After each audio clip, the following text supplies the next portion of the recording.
ಕರಡಿಕೊಪ್ಪಳು ಗ್ರಾಮದಲ್ಲಿ ಶುದ್ಧ ಕುಡಿಯುವ ನೀರಿನ ಘಟಕ ಉದ್ಘಾಟಿಸಿದ ಡಾಕ್ಟರ್ ಯತೀಂದ್ರ ಸಿದ್ದರಾಮಯ್ಯ. ಮಂಡ್ಯ ತಾಲೂಕು ಕೆರೆಗೋಡು ಹೋಬಳಿಯ ಕರಡಿಕೊಪ್ಪಳು ಗ್ರಾಮದಲ್ಲಿ ಶ್ರೀ ಸಿದ್ದರಾಮಯ್ಯ ಶುದ್ಧ ಕುಡಿಯುವ ನೀರಿನ ಘಟಕವನ್ನು ಟೇಪ್ ಕಟ್ ಮಾಡುವ ಮೂಲಕ ಯತೀಂದ್ರ ಸಿದ್ದರಾಮಯ್ಯರವರು ಉದ್ಘಾಟಿಸಿದರು. ಕಾಂಗ್ರೆಸ್ ಪಕ್ಷದ ರಾಜ್ಯ ಸಂಘಟನಾ ಕಾರ್ಯದರ್ಶಿ ಹಾಗೂ ಕರಡಿಕೊಪ್ಪಳು ಗ್ರಾಮದ ಮುಖಂಡರಾದ ಕೆಸಿ ಪುಟ್ಟಸ್ವಾಮಿಗೌಡರವರು ಸ್ವಂತ ಹಣದಲ್ಲಿ ನಿರ್ಮಿಸಿರುವ ಕುಡಿಯುವ ನೀರಿನ ಘಟಕ ಇಂದು ಲೋಕಾರ್ಪಣೆ.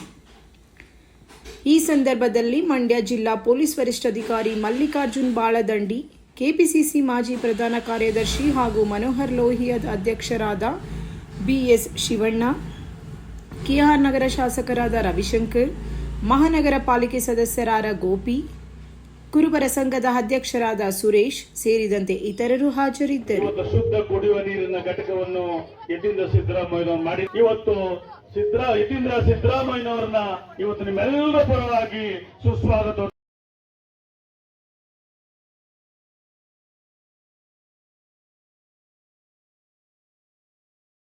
ಆಯ್ಕೆ ಆಗ್ತವೆ ಅಂದಾಗ ಯಾವ ತಲಕೇಟದ ಮಳವಳ್ಳಿ ಸೇವನ ಉಚ್ಚ ಅಂತಿದೆ. 1900 ಮಂಡ್ಯದಲ್ಲಿ ನಾವು ಪ್ರೆಸ್ ಮೀಟ್ ಮಾಡಿದಾಗ ಏನೋ ತಲಕೇಟದ ಉಚ್ಚ ಅಭಿಮಾನಿ, ಅಂಧಾಭಿಮಾನಿ ಸಿದ್ದರಾಮಯ್ಯ ಮುಖ್ಯಮಂತ್ರಿ ಆಗು ಸಾಧ್ಯನಾ ಈ ರಾಜ್ಯದಲ್ಲಿ? ಒಬ್ಬ ಕುರುಬರವರು ಕುರಿಕಾಯರು ಅಂತ ಹೇಳ್ತಿದ್ರು.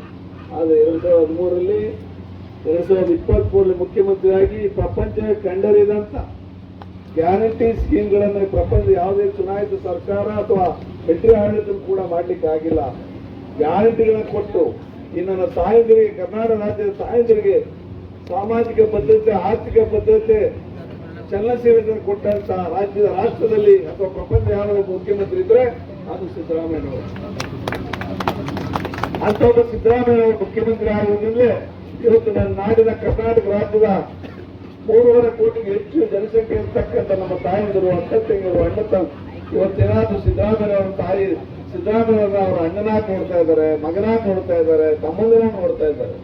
ಯಾಕೆಂದ್ರೆ ಅವ್ರ ಕಾರ್ಯಕ್ರಮಗಳಿಂದ ಅಂತ ಒಬ್ಬ ನಾಯಕನ ಸುಪುತ್ರ ಯತೀಂದ್ರ ಸಿದ್ದರಾಮಯ್ಯ ಕೂಡ ಒಬ್ಬ ಗಾಂಧಿವಾದಿ, ಮಾನವತಾವಾದಿ, ಒಬ್ಬ ವಿದ್ಯಾವಂತ, ಒಬ್ಬ ಡಾಕ್ಟರ್ ಆಗಿ, ಸಮಾಜಮುಖಿಯಾಗಿ ಈ ಸರ್ವಜನಾಂಗದ ಶಾಂತಿಯ ತೋಟ, ಎಲ್ಲ ಜಾತಿ ಜನಾಂಗನ ಪ್ರೀತಿಸ್ತಕ್ಕಂಥ ಒಬ್ಬ ಯಾವ ಯುವ ನಾಯಕ ರಾಜ್ಯದಲ್ಲಿ ಇದ್ರೆ ಅದು ನಮ್ಮ ಯತೀಂದ್ರ ಸಿದ್ದರಾಮಯ್ಯ.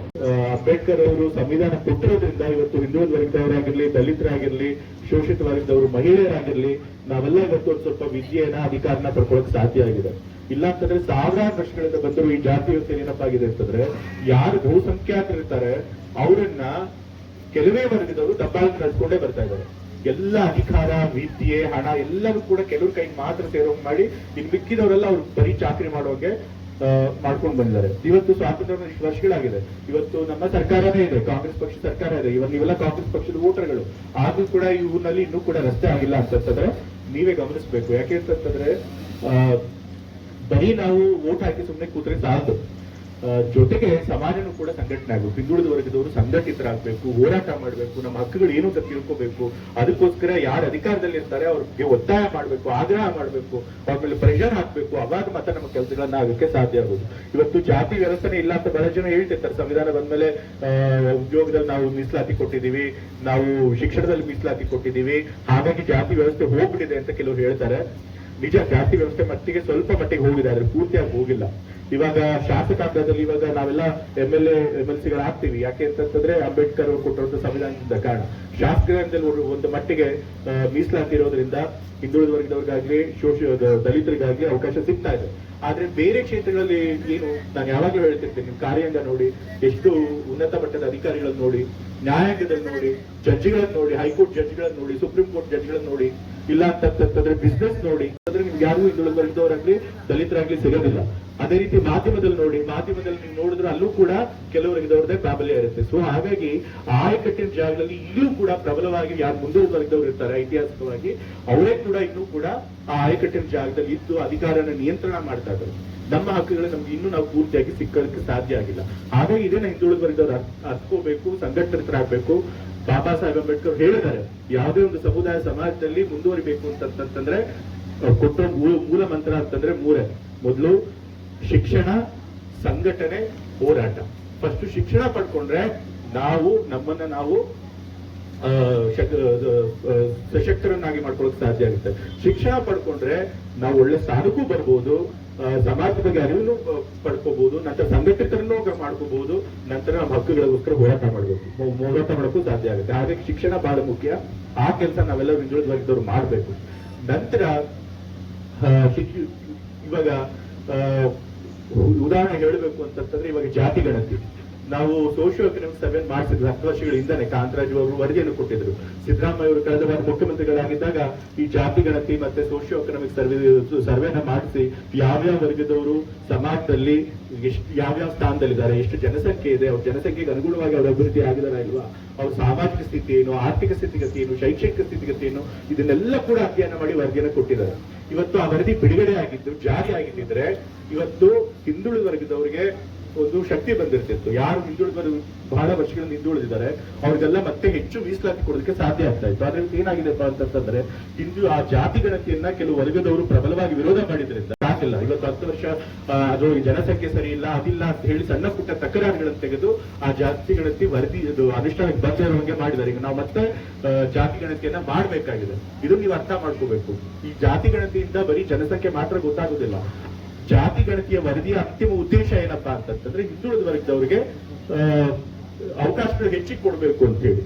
ಆ ಜಾತಿ ಗಣತಿಯ ವರದಿ ಏನಪ್ಪಾ ಇತ್ತು ಅಂತಂದ್ರೆ, ಹಿಂದುಳಿದ ವರ್ಗದವರು ಬಹುಸಂಖ್ಯಾತರಿದ್ದಾರೆ, ನಾವು 50%ಗಿಂತ ಜಾಸ್ತಿ ಇದ್ದೀವಿ, ಮುಸ್ಲಿಮ್ರು ಸೇರಿಸ್ಕೊಂಡ್ರೆ ಹತ್ರ 75% ಬರ್ತೀವಿ, ಆದ್ರೆ ಅವಕಾಶಗಳು ಮಾತ್ರ ನಮ್ಮ ಸಮಾಜದಲ್ಲಿ ಕಮ್ಮಿ ಇದೆ, ಜನಸಂಖ್ಯೆಗೆ ಅನುಗುಣವಾಗಿ ನಮ್ಗೆ ಅವಕಾಶಗಳು ಸಿಗ್ತಾ ಇಲ್ಲ, ಹಾಗಾಗಿ ಮೀಸಲಾತಿಯನ್ನ ಜಾಸ್ತಿ ಮಾಡ್ಬೇಕು ಅಂತ ಹೇಳಿ ಇವತ್ತು ನಮ್ಗೆ 27% ಹಿಂದುಳಿದವರಿಗೆ ಮೀಸಲಾತಿ ಇದೆ.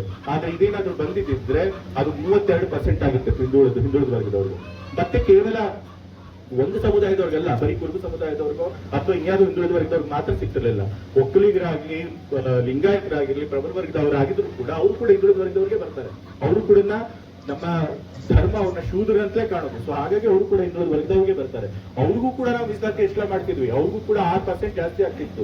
3A 3B ಎರಡಕ್ಕೂ ಸೇರಿಸಿ. ಕಳೆದ ಬಿಜೆಪಿ ಸರ್ಕಾರ ಅವರಿಗೆ ಮುಸ್ಲಿಮರು ತೆಗೆದುಕೊಂಡು 2% ಕೊಡ್ತಿತ್ತು.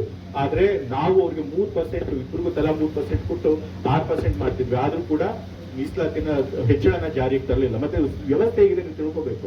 ಇವತ್ತು ನಾವೇನಾದ್ರೂ ಮೀಸಲಾತಿ ಜಾಸ್ತಿ ಮಾಡ್ತೀವಿ ಹಿಂದುಳಿದ ವರ್ಗದವರಿಗೆ ಅಂತಂದ್ರೆ ಸುಪ್ರೀಂ ಕೋರ್ಟ್ ಆದೇಶ ಕೊಟ್ಬಿಡಿದೆ, 50% ಮೀಸಲಾತಿ ನಾವು ಗಿಂತ ಜಾಸ್ತಿ ಕೊಡಕ್ಕಾಗಲ್ಲ ಅಂತ ಹೇಳಿ ಎಲ್ಲರೂ ಸಬೂಬ್ ಕೊಡ್ತಾರೆ.